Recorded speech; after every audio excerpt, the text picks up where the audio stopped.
কলেজের উদ্দেশ্যে বাড়ি থেকে বের হওয়ার পর থেকেই নিখোঁজ রয়েছেন এক তরুণী।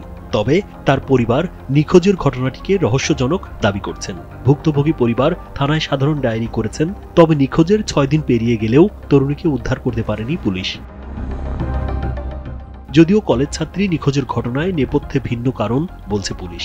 তাদের দাবি, প্রেমিকের হাত ধরে নিখোঁজ হতে পারে ওই তরুণী। বিষয়টি ওই তরুণী পুলিশকে নিশ্চিত করেছেন বলে জানিয়েছেন আগৈলঝাড়া থানার ভারপ্রাপ্ত কর্মকর্তা মোহাম্মদ অলিউল ইসলাম। তারপরও তরুণীকে উদ্ধারের চেষ্টা চলছে বলে জানিয়েছেন তিনি।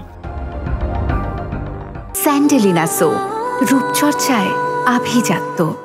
এ ঘটনায় কলেজ ছাত্রীর ভাইয়ের করা সাধারণ ডায়েরিতে উল্লেখ করা হয়, গেল 9 নভেম্বর সকাল 7টার দিকে বরিশালে কলেজ যাওয়ার উদ্দেশ্যে বাড়ি থেকে বের হয়। এরপর থেকেই নিখোঁজ রয়েছে সে। সম্ভাব্য জায়গাগুলোয় খোঁজ নিয়েও সন্ধান পাওয়া যায়নি।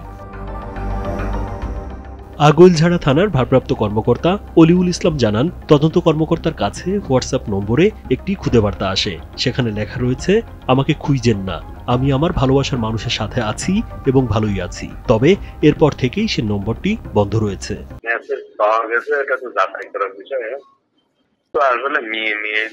বিষয় তো ফ্যামিলি তদন্তকারী অফিসারের সঙ্গে নাকি বলছে যে প্রত্যাহার করবো, এই ধরনের কথা বলছে। এখন আসি না আর কি, আসলে জানা যাবে। নিখোঁজ ওই তরুণীর বাড়ি বরিশালের আইগনঝোড়া উপজেলার গৈলা ইউনিয়নে। সে বরিশাল সরকারি মহিলা কলেজের সম্মান শ্রেণীর ছাত্রী। রাজীব বিশ্বাস, কালবেলা।